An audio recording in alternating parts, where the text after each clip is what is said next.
Yeah, we're gonna rip the Band-Aid right off and get into this so-called Xbox tax that is, for some people believe it to be a mythical, like the Sasquatch or the Loch Ness monster. It doesn't exist. It's just, it's discussed. People laugh it off as myth, and there are others that actually believe it. Now, more specifically, I want to shout out the Constellation crew, who actually tweeted these side-by-side pictures. Now, again, it's what I have in front of me. I'm not sure if this was originally from J Rock, who is a big member, Mr. Gremlin himself of the Xbox community. But interestingly enough, and again, this is just the tip of the iceberg. Okay, folks, we're not going to go over every review. What we are going to go over is just some of the statements. Now, I have to mention IGN specifically because it literally makes sense, and I'm not going to tell you who the author of both of these reviews are because I don't want any kind of bullying. Listen, the person is entitled to their opinion. I 1,000% disagree, but I think just reading, and I will read the reviews side by side to you, you can tell that not only is there a distaste for Xbox and its games, but there is also a level of I have to hype up PlayStation because. Now, what that because of is I'm not sure. Is it because they're fans? Are they mega fans? Are they being instructed at IGN to raise things a certain way because Sony funds, 50+% of their ad rev? I don't know. But I'm going to read the review for Concord. Okay. Now, listen, we all know about Concord. It is what it was. And I say was because it doesn't exist anymore. This particular reviewer at IGN says this: Concord isn't the most innovative or content-heavy hero shooter you can play, but with such a fantastic competitive gameplay, 16 compelling characters to master, and 12 well-designed maps, it's got the makings of something that could go the distance in the months and years to come. All right, so I mean I think it's a little silly personally. I want to read the Avowed review from the same writer. Goes on to say this: even if it doesn't swing for the fences or leave a memorable mark on the genre, it's still perfectly competent with all of its tried and true stuff I expect, including chaotic combat, leveling system, and loot progression that lets you build the kind of character you want to play. Now, second half of that review sounds like you liked it. First half sounded like, well, I had to throw something in there to justify my 7. Now, again, another particular reviewer, which remained nameless, said that literally, Fuzzy Belvedere, that I was expecting Elder Scrolls. Now, I'm not a professional reviewer, but I mean, when I do review games, and I've reviewed PlayStation games, I've reviewed Nintendo games, and I mostly review Xbox games, I think the way that you do a review, and well, maybe I'm being silly here, you review the game that has been presented to you, which is, of course, what you are there to do. Now, if you have an opinion about said game being like, well, I didn't appreciate the controls because it was slow, or I didn't like the story because it went this way, you are then, of course, reviewing the game that you have been given to review. I don't think I've ever said, oh, I don't like this game because I was expecting this. The same way that a lot of people reviewed Starfield. They expected Mass Effect. They expected No Man's Sky. They expected Elder Scrolls in Space, which I think that they pretty much got. But it's very odd to me that and again, folks, I don't think I'm really stepping out of bounds here or making up stuff for a conversation that we're going to have for the next 30 something minutes. I think there's legitimately a problem here. And I've said this before, and I will continue to say it. It doesn't matter what Xbox does.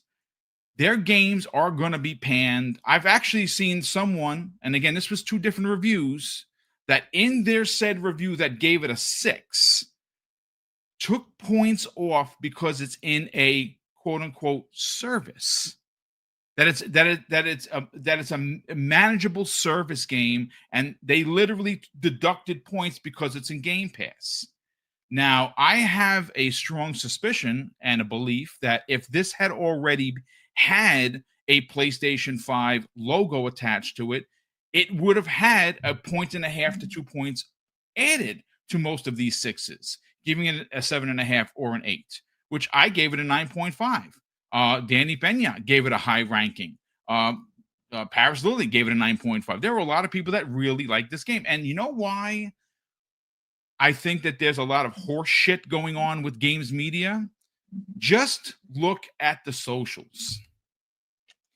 Everybody that is anybody that's playing this game, including Infinite Umbra, including everybody on this panel, including myself and many other people in the community, all we have been doing is gushing over the visuals, combat, the gear. The story is very telling. They have made it approachable for people like me who do not have any affiliation to the Living Lands, never played Pillars of Eternity, but yet I feel like I belong. That's super hard to do, and they have done it in spades. And everyone has been talking about this game all weekend long. That is how you know there's something afoot. I want to get your thoughts on the quote-unquote Xbox tax that to some people does not exist. Oh, it definitely exists. And I guess for those that don't believe it exists, they're probably part of the problem. And I'll say it this way. If you're, if you have a particular preference on a particular platform that you've grown up on, and your request is to get copies of that game to review on that platform, I honestly wish there was a way to, this is going to sound weird, but segment the reviewing, gaming media in the sense of, okay, if you're a sim racing fan, but you only do sim racing and you could care less about an RPG, then you probably shouldn't review an RPG. Now, if you're open to multiple like types or genres, then yeah, maybe you should be able to try different games and then at worst not compare them to something in a totally different genre. And another thing that I've said this before, and I blame IGN for a lot of the problems in the gaming industry as is. One, because they're too much of a shill to some extent to ask the tough questions of PlayStation when they have a downturn on things, or ask the hard questions about mismanagement. Yet it's quick and easy for them to bring those subjects up for the Xbox platform.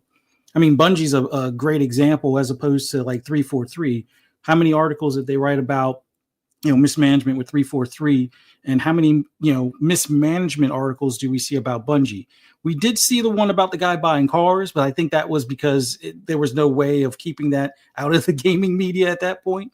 But there's still a lot more that's going on behind the scenes that it's kind of hushed up. Same thing with the Insomniac leak, but weeks later there was a leak at Xbox and all of that was posted. So, as long as you're friends with, a particular dev or people at a certain platform, then everything is kosher as far as, not asking the tough questions, giving them softballs. But, when it's the opposite side per se, then it's when, all the spit and vinegar is ready for when they have something of substance, whether it's a game or a showcase or what have you. But I think when you look at that same person that reviewed, Concord versus Avowed and talked about 16 compelling characters, people that actually played the game, that was the low point of the game, were the characters. They weren't interesting. There was no, if you don't care about the characters you're playing as, then you're not going to really care about the game. Like, you have to start with the character. And if the characters are supposedly compelling to that person, but yet they're complaining about Avowed not swinging for the fences when it comes to characters and story and stuff, it just feels like a disingenuous take or skewed vantage point. Like, I have my biases. I know all of us, we have our biases on certain games or certain platforms, but it should be rather clear when you give something like Concord saying it has the staying power. Oh, hindsight 2020, right? The staying power of 8 days is awesome. Like, there's been more traffic and buzz and consistent players playing a single player game in this early access, paid to have early access period, for Avowed than there will ever have been for Concord if you take the beta and the open beta and the actual launch combined. So I don't know. Maybe that person shouldn't be a gaming journalist. If they have the forethought to say that Concord has staying power, yeah, maybe they should stick to picking lotto numbers or predicting the weather or something that's, a little more of a 50-50 shot that they can be accurate on or something. But no, Xbox has received this tax that people want to ignore for quite some time, until they're either the hardware goes away, which it won't. They're still going to have this approach, and it always amazes me when something is announced for PlayStation versus when it was only announced for Xbox. And I don't even have to look at like things that, like, Forza Horizon 5, which, yes, it got a decent score from IGN. More than likely a different journalist, reviewing that particular game. But all of that aside, it was funny how Hi-Fi Rush, there were certain journalists out there that were like, oh, the rhythm and the music, just it wasn't, clicking for me. But the minute it's on a PlayStation, oh, it clicks. Is it the haptic feedback? Is that all you actually needed to make it, play better? Even though, haptic feedback, as somebody that owns a PS5 with a DualSense, the only real game that really gives you that haptic feedback has been Astrobot. Otherwise, it feels no better than Rumble. Sure, you have the stiffness of like the triggers with, bow and arrow in the Horizon Forbidden West and stuff like that. But that's not game changing enough. And in fact, most people wind up turning that stuff off if they're doing things like Call of Duty or any other games that are more quote unquote competitive. But it just boggles my mind how, someone could say, oh, well, on PC, Hi-Fi Rush didn't click, but the minute it's on a PS5, it clicks. Was it the shadows that made it better? Was it the dual sense? I don't know. But until the gaming media can be honest, like I almost wish there was a blind way to review games. And the way it should be for all journalists, I'm probably going to catch flack for this. Do it on PC and PC only, because let's face it, PlayStation is going to PC anyway, so why not have it where they review it on PC? These games are created on PC, and you get a standard controller, one that can work on either console, and then review it that way, and not know who the publisher is and so forth. And stop comparing games or having these silly expectations of what a game should be as opposed to what it actually is. Like I said, IGN is what I call the blame for all the things wrong in the industry.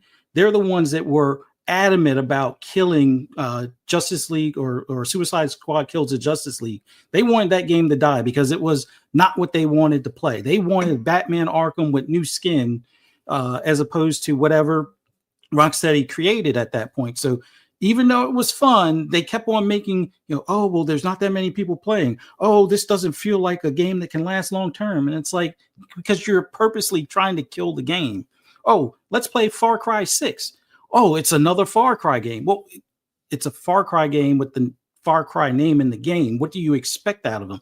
Sure, it's great for them to evolve the genre to some extent, or the series to some extent, but are you going to play a Far Cry game thinking it's going to be like Fortnite, or are you playing a Far Cry game thinking it's going to be like Crew Motorfest? I mean, the craziness to some extent that you hear from the gaming journalists is why I don't even bother really paying attention to them for the most part. I just see them as clowns that, have some sort of like blue check mark to their name. And that's what gives them this authority to be experts on the subject. But yet those same people can't put, Xbox tags on a game that's clearly coming to Xbox, or even day and date and Game Pass. The same ones that were like, oh, well, what games does Xbox have? Like a year ago, somebody said that to Destin, and it's like, are you not paying attention? Like, are you that laser focused on only the blue, team as opposed to whatever Xbox is working on. How could you be in this industry as a journalist and then not know what is on the horizon as far as games coming from every platform? Like, I can understand if you miss a few of the PC games. I mean, 18,000, 19,000 games coming to PC every year. Yep. I can understand you missing a few, but when it comes to first party for Xbox or first party for PlayStation, there's no excuse not to know if you're going to be in that industry. It's like, why bother doing that if you're not even going to be about it? What are your thoughts on to the Xbox tax? Does it exist, or are we just making this up because, we're quote unquote Xbox? No, it 100% exists. I mean, we have, crispy bomb levels of receipts, from different outlets and things like that show, this is definitely something, which is weird because if you look back at the 360 era, there was a lot of people. It was most games were primarily reviewed on the Xbox 360. And then, the PS came out with theirs, and everyone kind of shifted during the PS4. And then the Xbox One, had its debacle. And it seems like most of media went to the PlayStation to start reviewing games. And then that's when you really started seeing some of the tax, because most of the media reviews on PlayStation. I mean, it's a fact. You can look it up on Metacritic. You could look it up on OpenCritic. You could see that, when you click and you see there's, 10 reviews on Xbox, 20 on PC, and 50 on PlayStation. There's a disparity there. There's a big buffer there on who decides on what they play on. And I think that's kind of helped the Xbox tax kind of thrive a little bit more. It's sad because, I'm not going to take anything away from the IGN reviewer. I think genuinely he is a good reviewer. Maybe just a little, it's subjective. We can't have objective reviewing because that defeats the whole purpose of reviewing. It's somebody giving their take, and their opinion. It doesn't matter if we agree with it, but in the same sense, it has to be at least fair. And I think genuinely there was no malicious intent there. I do think it's a little weird for the Avowed review because it sounded like it was more of like an 8 or 8.5 when you read it, and then it ended up getting a 7. I think Hargeet noticed it as well. I was on Web Dave last night and we talked about it. And yeah, the review doesn't really read like a 7, which is really, really weird when you see that when you see this actually see the score at the end of it. It's just a shame. And I criticized Xbox last night for this, and I've criticized them a lot for this. I think, one of the things is they just give a code to anybody, and it doesn't really matter. I don't know if I think when it's Bethesda, since they handle that internally, they're a little bit more selective. They curate a little bit more for the audience that they're trying to reach, which is fair. That's what they're supposed to do. But I think when they use their other one that they use, I think it's agency or something like that, it doesn't seem like there's any vetting. You're a PS oriented streamer, have a code. You like to break embargoes, have a code. That kind of mentality. And it's just, I think it's more so it's like, oh, you got 1.1 million subscribers, have a code. But you like to employ the Xbox tax, that kind of thing. And I talked about it, and I said, that Xbox should start blacklisting some of these. Paris was in the chat, and he rightfully called me out. I didn't present it in the best way. I don't think Xbox should start blacklisting people to kill negative reviews. I think they should start blacklisting outlets that have proven time and time again that there's bad faith. Metro, I think we can all agree on that. What was it? I think it's Mary Station, who said that they would give negative reviews to any game that wasn't that was multi-platform or something along those lines. It's been a while. Certain outlets that have shown, PC Gamer have shown consistently to employ an Xbox tax and report on Xbox in bad faith. I think that's where I think we should kind of not necessarily just do it because they like to give negative reviews, more so because they give negative reviews in bad faith for the engagement. And I think not all of them deserve it. I don't think IGN should be blacklisted. I don't think certain outlets should be, but for those that do want to give negative reviews and report on Xbox in bad faith, they 100% should blacklist. It's controversial, I know. But like I said, Paris called me out on it and he was 100% right. You shouldn't blacklist because it gives it creates an ecosystem of just only positive reviews. But we've seen the other guys do it. Nintendo's done it, PlayStation's done it. And it's just kind of weird that Xbox kind of hasn't gotten onto that, gotten on board with that. But again, I think it's because of the PR company they use to give out codes and stuff, because it's not handled in-house unless it's Bethesda. I think that's the only one. But it is what it is. The Xbox tax 100% exists. It's just really unfair that we have something like this. And this is why a lot of media sites are kind of at odds with content creators, because are content creators that can fight back. There are content creators that pull that that engagement that they would normally get away because they may report a little bit more honestly, I guess, or there's more room to make a personality and for people to resonate towards that personality versus, random guy at, IGN or GameSpot, that kind of thing. It's more synonymous to have, somebody that, and that you trust and you watch their content more than just reviews, to trust them a little bit more. I think the space is a little weird for reviewing. I think overall there's no synergy between the gaming industry and media in that sense. It's kind of hard, as a reviewer, when you have 3 or 4 different things on your plate. And now something like Avowed comes dropping into your lap, and that's like a 50-hour game minimum. And now you're rushing to get, these 2 other games out on top of playing Avowed. You start to cut corners. It's just natural. I'm not saying every reviewer is doing that, but it's just natural. You have a deadline, and if you're not first on that review, you're last. It's, to quote Ricky Bobby, and that's just what it is. You're going to be last to those engagements. You're going to be last to those clicks. People are going to go somewhere else to get those clicks. So it's not really fair in that sense. Especially if, certain gaming, studios are only giving like a 3-day lead window. I think they gave like a pretty decent size, to be fair, for Obsidian. Yeah. And that's the thing. And I know, like, I think Lucius even said that, some didn't start till 4 days before, which is insane to do. I think the GameSpot reviewer only had like 20 hours or 30 hours for the review, which to me seems, maybe you just put it on easy and powered through, which is fine, but your review should kind of reflect that, if that's the case. This is why I think also reviewers should put hours played and difficulty. It doesn't hurt. It doesn't really hurt the review. It just gives more people more information, because there are a lot of gamers. It's okay if you want to play on easy, 100% fine. I think more reviewers should put the difficulty level so people could, people could see, hey, I play on easy. This reviewer likes to play on easy. You build that synergy with the reviewer that has the same kind of play style as you. It doesn't really hurt. Sure, maybe people might grief it and, oh, they play on easy, can't trust them. But it doesn't really matter.